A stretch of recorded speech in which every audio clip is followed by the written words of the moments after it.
ભુજ તાલુકામાં માધાપર નવાવાસ વિસ્તારમાં છેલ્લા 47 વર્ષથી નવદુર્ગા નવરાત્રી મંડળ દ્વારા હોલિકા દહનનો કાર્યક્રમ આયોજિત થાય છે। આ વર્ષે પણ પરંપરાગત રીતે ઉજવણી કરાઈ, જેમાં બહેનોએ હાલમાં ચાલી રહેલ યુદ્ધની પરિસ્થિતિ શાંત થાય તે માટે રંગોળી બનાવી શાંતિનો સંદેશ આપ્યો। સ્થાનિક રહેવાસીઓ ઉપરાંત એનઆરઆઈ લોકો પણ ઉત્સાહપૂર્વક જોડાયા। સર્વે લોકોએ એકતાથી હોલિકા દહનની વિધિ પૂર્ણ કરી અને વિશ્વમાં શાંતિ સ્થપાય તેવી પ્રાર્થના કરી।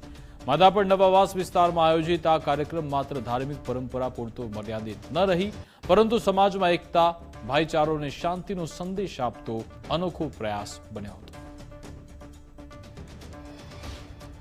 માધાપરના સ્થળ ઉપર છેલ્લા 47 વર્ષથી અમારા પરિવારના સંયોજન અને સાથે જોડાયેલા સૌ કાર્યકરો, શુભમ ગ્રુપ હોય, શ્રીહરિ ગ્રુપ હોય, વર્ષોથી આ હોળીનું રંગોળી કરી અને ઉત્સાહભેર ઉમંગ અને સરખાથી ઉજવવામાં આવી રહ્યો છે।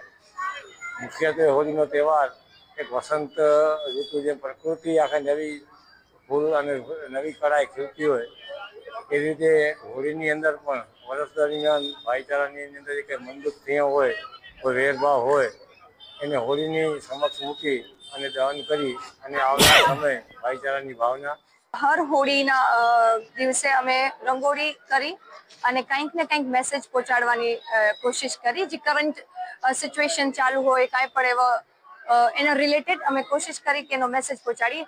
બધાને ખ્યાલ છે કે હમણાં વોરની પરિસ્થિતિ ચાલુ છે આખા વર્લ્ડમાં, ક્યાંય કાંઈ વસ્તુ સ્ટેબલ નથી, તો આ વખતે રંગોળી કરીને અમે એ મેસેજ આપવાની કોશિશ કરી છે।